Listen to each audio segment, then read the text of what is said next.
البته سرجم خوشی و خرسندی میکنیم، رقص و بازی میکنیم. شوری که گفتیم غم و اندوه دل را از دل بیرون میکنیم. ما هنرمندا یک گپ داریم، خنده در لبانتون سخرانید باشه و غم و اندوه دلتون اودلید باشه.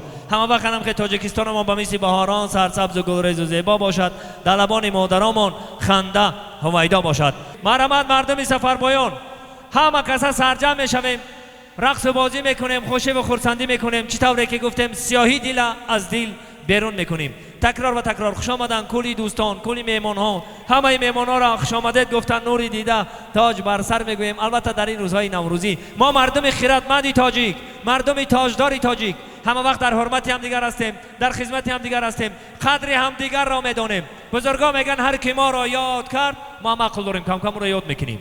همه وقت در یاد هم دیگر باشیم و در خدمت هم دیگر باشیم، دست هم دیگر را بگیریم. البته میگن سیری خانه را کودک پرس، همین خیلی هست. میگن سیری خانه را کودک پرس، یک کودک نمیرم روزای نزدیک دنم آمدی بهار ده یک اویله را شرمنده کرده که نگاه با سیری خانه را کودک پرس. میگن همین انیدادم ما برای شما نقل میکنم در سرشوی بزمانو. انا مردک تلویزیونش میگه زنک هشتمی مرد گذشته که اینا بهار آمد، اینا نوروزی آمد، میگه تو اجازت بره 7 روز در خونه و چت بگرد، 7 روز اجازت میگه خونه و چت بره.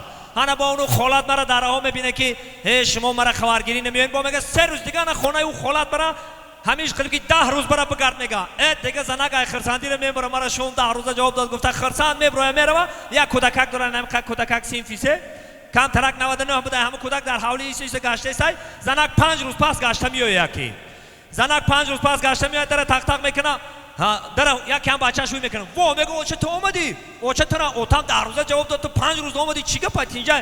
میگه هم دلم چیزی گفت، دلم چیزی گفت، برام کومدم. میگه اوچه دل درست گفته، دل درست گفته. میگه تو رفتی کو؟ انمی اوتام میگه هی انو همسایه قشلاق یا دختره که گرفت درنی حولی مونوار. وا چی کرد؟ میگه چی ایداس گرفت درنی خونه مون درمار. وا چی کرد؟ میگه ایداس هم گرفت توری دیوان مون بروار. وا دیگه زره که تلخش میکفه. میگه شد خب انا میگه پات نچکوندن نریزونده، حالی میریم پیش اوتا تنقل میکنی. دیگه زنک انم خاناتو تیت کردگی میای مردک گفتم یکی دیگه مردکم چیگه پای گفتم مردک هم میبرویا. میگه ها مرا خانه ها چند رای میکنی و خود دریجه ها قطی دخترکا قطی آیم چکا. میگه زنکی گه بای که جا برآمد با چی خیلی پایی. میگه بچه جان نقل که اوتا چیکا کات نقل که. میگه اوتا ما هنو همسایه قشلاق دختره گرفت حولی مونوار. بچه کات بگو. میگه ایداس گرفت درنی خونه مون دروار. او بچه کات بگو. میگه ایداس گرفت توری دیوان مون بروار. ها بچه کات. میگه چه بیزار کدی چیکو کات. همین خودت قطی اونو مرده که همسایه چیکو میکنی؟ اوتا مامانم خیلی کار. احتیاج دارن نکو. عصر 21 شده هر کار شیدنش ممکنه. سربلند باشن، وقت زیاد نمیگیریم. در این روزهای نوروزی، در این روزهای فیروزی سرجم رقص و بازی میکنیم و خوشی و خرسندی میکنیم.